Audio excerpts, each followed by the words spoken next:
A Marine veteran locked up abroad is finally free after a prisoner swap. Trevor Reed released from custody in Russia in exchange for a convicted Russian drug trafficker who was serving time here in the U.S. Fox's David Santendry spoke with Reed's parents.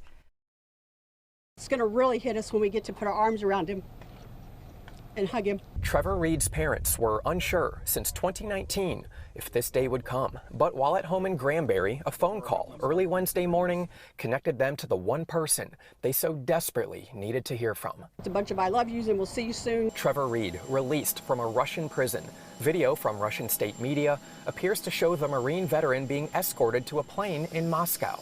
It looked strange to us, like somebody who was shackled. Reed's family has been fighting for his release since 2019. He was living in Moscow with his Russian girlfriend. Russian authorities say he got drunk at a party and, while detained, assaulted a police officer. U.S. officials call the claim bogus. We love our son and we're going to fight. In February, the Reeds held a rally in Fort Worth and caught the attention of President Biden, who was visiting North Texas. 3 weeks later, they met with the president in the Oval Office. We believe that he probably saved our son's life. The White House spoke Wednesday on Reed's release. Well, first, let me say that it's a huge moment today that speaks to President Biden's commitment to bring home Americans held hostage and wrongfully detained around the world. And he's been clear since the beginning of this administration that he is committed to doing exactly that, to bringing Americans home. Reed's parents say the president called them this morning, but they were on the phone with their son and didn't recognize the White House number. I hit the button, call decline. you later, right? and so we're still talking to Trevor, and then her phone rings. He goes, "It's the president."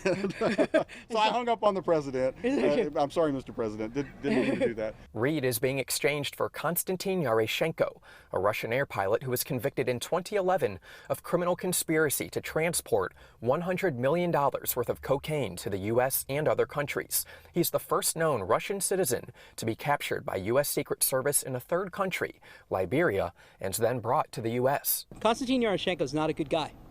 Right? I don't think anybody feels good about letting him go. But he is on the tail end of a lengthy sentence, right? Trevor is on the front end. In 2020, Reed was sentenced to 9 years in a Russian prison.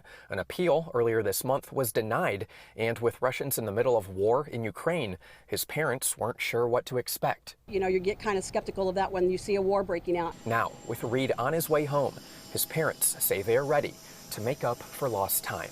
And I'm not going to work. I'm going to stay home with Trevor every day and make him anything he wants every day. His favorite meal every day.